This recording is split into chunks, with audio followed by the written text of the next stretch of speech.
I think today we kind of assume that if someone has a platform or if someone's, number one in their field, or if someone's got followers, that they should talk about stuff. We kind of assume that anyone who has followers should talk about stuff. First of all, I don't think that's the case. I think a lot of people choose not to. But you were someone that stood out to me massively, where I was just like, wow, this person's really not just winning on the track, but is thinking about how winning on the track transfers to what you can do off the track because of the influence, because of your network, because of your impact. And I find that to be really the missing link for so many people, because I always say that your purpose is something not just that makes you happy. It's when you use what makes you happy to serve other people, like when you use it to impact other people's lives. When did that drop for you? Like, when did that click for you? Like, were you ever, I guess what I'm trying to say is there's a transition when you're saying that, well, winning, like maybe get the nod from my dad, and obviously I was bullied, and then I'm winning, but then I'm number one at something. Like, was there a point at which number one didn't satisfy you? Or was there a point at which the success that came from it, or you didn't actually have to get dissatisfied, you just found that there was a better way to be successful? Does that make sense? The part that was striking when you're just saying that, for me, it was like, I feel like we often live in fear of what people think, how you're going to be judged, how you're going to be received. If you're very outspoken, you're going to lose your job, you're going to be fired. I've always been an outspoken person. I think that's just been a quality. I've never been a follower.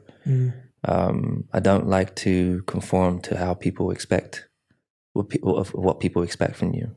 As I said, I was having a success, and I was like, okay, now I'm at the top. What can I do with it? Yeah. And there are so many causes. There's so many problems out there, and there's so many amazing causes. And which one? There's only one of you. So like, where do you put the focus? And it took a long, long time to really find what that was for me. I think for me, education was something that I felt extremely passionate about, because I'd been out to India. I'd been out into some of the really poorest places, like in Manila, and seeing young kids who are like us, but begging for food and not having the same opportunities. And for me, that broke my heart, and realized how privileged we are and how fortunate we are. But I was like, I want to be working with people out there that are trying to create more. There's over 100 million kids that don't have access to school or education. So how can I get involved in that? So aligning yourself with people that do. But I think I was winning, and it was giving me that tip of happiness, but then I would kind of drop back down to normality, and there was something missing. And it was that purpose, really, or understanding what that purpose is, and understanding why you've been put here, why you've been given the platform that you've been given. Why were the only people of color this whole time through it all? And when I started speaking about diversity, people were like, oh, you want to get more people of color in as racing drivers? There's only 20 of us. So I was like, no, there's 50,000 jobs. There's thousands of engineering jobs in the background, and there's such a lack of diversity coming through. I want to be a part of shifting that narrative and shifting that conversation, and having people question themselves and have those difficult conversations with people. So I just started by having those difficult conversations with my boss. And one of the things he brings up that he said that hit him hard, I said, have you ever thought of, as a white person, walking into the race weekend paddock and being the only white person there? He's like, I hadn't even thought of that. And I said, well, that's what it's like for someone like me. When I'm in the room, you noticed that out of 50 people in a meeting, you're the only black person there.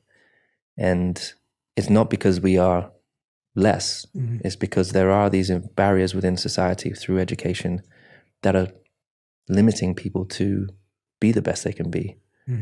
So my job is to be empowering and improving representation. I'm really, really passionate like black equity as well. So that's why I got involved with the Denver Broncos. Denver Broncos, yeah. Yeah, and usually when I'm in conversation with sponsors or companies, I'm like, hey, so how diverse is your team? What are you doing about diversity and inclusion? How are you creating a better workspace for people? That's what I want to be a part of. The success can come later, and that will be along the way. But if you're not asking those questions or you're not tackling those issues, then we're not aligned. Yeah. And so pretty much every partner that we have a lot of partners within our team, I've asked these really difficult questions and they're like, oh, you know what, but we can do more. I'm like, well, let's do it. Yeah. And so I think I've grown very close with my like Mercedes Benz and Daimler. They've been so open that we changed the car from silver to black in 2020. And as again, I said to them, like, the car's been silver forever. It's always been silver arrows. And I was like, imagine if we changed the car to black, what that could, us turning up and arriving, it's how you show up and it's how, imagine the message we can send. And so we had the black car for the whole year and we didn't even really talk much about it. We just let it be and we won with it. And that's when I won my 7th world title with that car. So that's beautiful. That must have felt special. It was honestly, my whole life flashed by that last lap in Turkey, my whole life, like all the struggles, questioning whether you were going to make it or not, just all those doubts, all those fears kind of flashed by me, through my eyes and came across the line. And I was like, I did it. And I want the kids out there to know that you can do it too, so that's why I try and like every day, just try to be encouraging of kids. Yeah.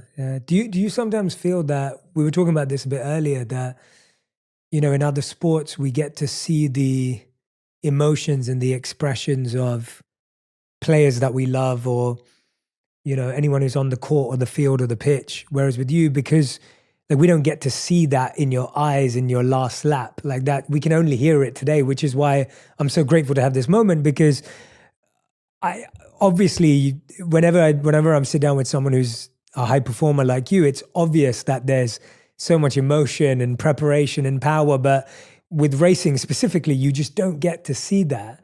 Do you sometimes feel that the only people that can truly relate to you are the people you compete with? Because I feel like it's like you said, there's only 20 of you that are racing anyway. It's lonely anyway. 99% of people in the world have no idea what it feels like to drive a car as fast as you do in the way you do in any comparison. Do you sometimes feel that the only people you can relate to are the people that are racing against you? And then do you kind of feel, is there a loneliness in that experience, or is that kind of like a power in that as well? Definitely the other drivers. I do feel that we have a lot more in common than we think, but we're so competitive. And a lot of us have our defense. Like, you want to beat the guy, but then you like the guy, you might like the person outside the car, but you can't show that. Like, there's this whole psychological battle you're having with yourself and getting away with yourself a lot of the time. So I really feel like as an older driver, I'm trying to be more like reaching out to youngsters and because they're the future, and I'm excited to see some of these younger drivers that are coming through are so talented. I don't know if they've got the best structure around them. Like I didn't necessarily have the ultimate structure that I perhaps have now. So just try to be a kind of a positive light to them. But naturally, none of them are black, and none of them have necessarily faced the same as me, but they've faced their own challenges and things about respecting that within everybody. And I've tried to create allies necessarily, like in having the difficult conversations with some of them. I'm so grateful I've had a couple of them that really took the knee with me in 2020. Just on that, my dad was going back to how my dad like never let me cry as a kid. He said there's a sign of weakness, like don't let me ever see you shed a tear. So I remember just holding back through those difficult times as a kid, holding back most of that stuff. In 2020, I cried. I hadn't cried for at least 10 years, maybe more. There was a lot of bottled up stuff that came up that I had not realized, that I didn't even know about suppressing a pain or a feeling. So I remember kind of being on my knees thinking, what is happening in the world? I've got to be outspoken. I've got to take that chance, because if I don't do it, then no one's going to do it. If I don't take the knee, if I don't let people like me know that I care and I hear you and I'm with you and I'm going to do something about it, I'm going to risk it all. I don't care if my partners want to drop me because I don't want to be associated with this narrative. I literally let go of all the fear, and that's why I came so forward with it. And I know it's not easy for everyone to do that. But I just want to really try to encourage people out there to be themselves, to speak out if they've got a problem, if they're seeing something, within the working environment or experiencing something, you gotta be outspoken about it. And there's a right way to do it. The first day I was going to take the knee, I remember I didn't feel like I could tell my team. I was like, because I felt that they wouldn't understand how important it is for me to do this day. So I remember I had my Black Lives Matter shirt hidden, and I just wore it out there, and I went ahead with it. And so no one knew? No one knew. Wow. But the sport had made all these T-shirts like "We Race as One" slogan, and they gave these T-shirts to everybody. I was like, I'm not wearing that. That's not what this is about. Yeah. And so this is what I'm doing. And this was around George Floyd, right? The murder of George Floyd. Yeah. And afterwards, my team were like, well, why don't you, if you just told us, we could have prepared better. But I had this fear that they would try and stop me, perhaps. But that was just a fear.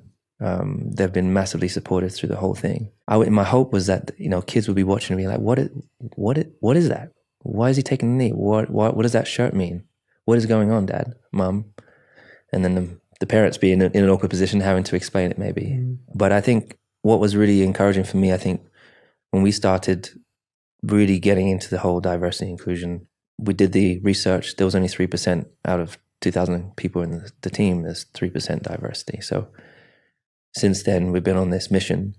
The team have started new projects. We've discovered that the sport generally hires from one group of universities, which is not diverse. And if there are any young Black students that go there, they're twice as unlikely to be hired when they come out compared to their counterparts, and also paid less. So there's all these things that perhaps people didn't know.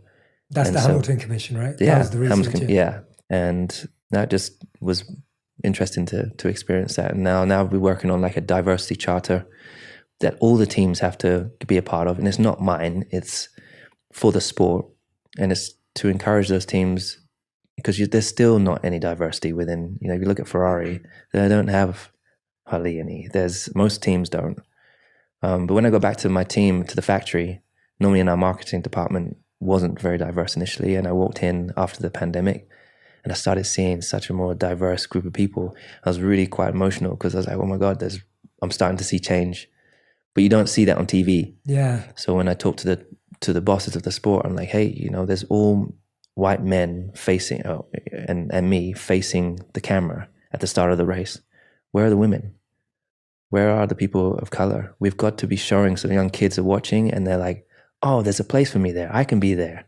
I can be an engineer. I can be a mechanic or whatever it may be. And even for young girls, I can be a racing driver or an engineer or strategist or whatever, So representation is so key to inspiring the young youth. Especially in these industries that they already have less access to, right? Like that's the point, that it's not just representation because you want them to even have the opportunity. It's the fact that there's just no access point, which is what you're trying to create. I think what's